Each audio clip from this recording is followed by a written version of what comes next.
trash. This is ridiculous. This is unacceptable, fellas.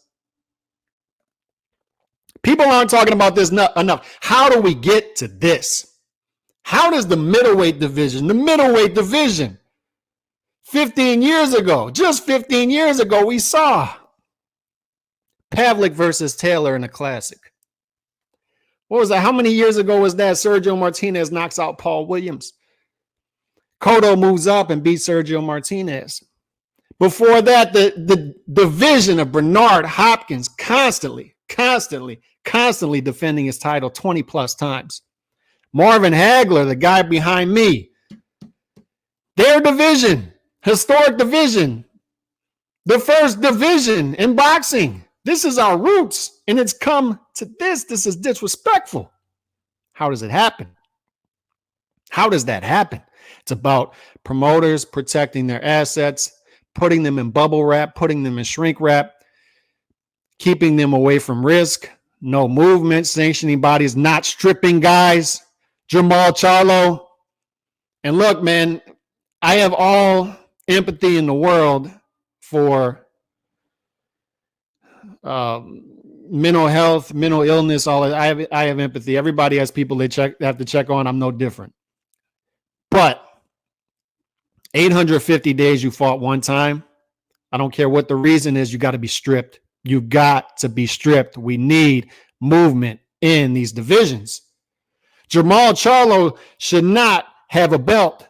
And the fact that he's fought once in the past 850 days and he's still ranked number 2 by big publications like BadLifeHook.com and RingTV.com tells us how putrid and disgusting this division has become.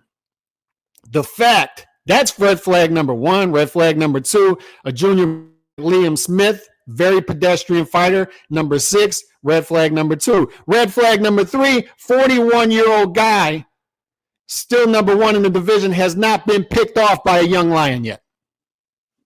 Huge red flag.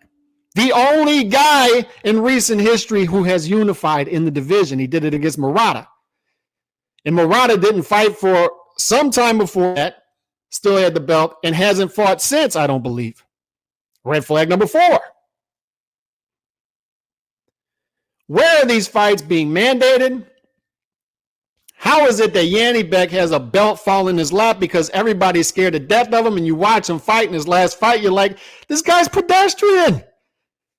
Boo Boo Andre should have beat him. He should have fought him. He's scared of this guy. And nothing against Yanni Beck. It could have been a one-off. But Boo Boo Andre doesn't want to fight that guy.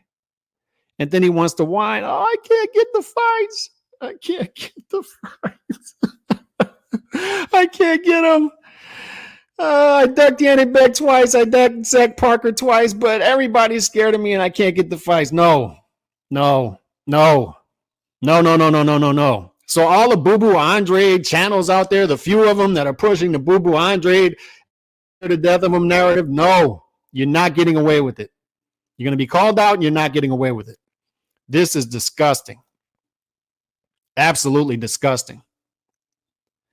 Red flag number 5. Red flag number 5 is generally guys at 154, junior middleweight, have moved up to middleweight. Chasing glory, chasing legacy. This is the first division in boxing. This is a sexy division, the middleweight division. If I become middleweight champion, look at what it does for my legacy. Middleweight champion of the world. It almost rings the same as heavyweight champion of the world, the baddest man on the planet. Generally, the middleweight champion of the world has been a guy you can put on the pound-for-pound list, dating back to its very beginning. Now look at it. Look at this disgustingness. Look at this dumpster juice just pouring off the side of the dumpster. This is AIDS. If AIDS was a boxing ranking, right here. This is what it looks like. This is disgusting, and anybody who has anything to do with this should be called out from the mountaintops. The promoters who have anything to do with this, the members of these fighters, the fighters themselves, all of them. The business of boxing, this is your doing right here. This is yours. And the boxing fans who think this is okay, is your doing as well.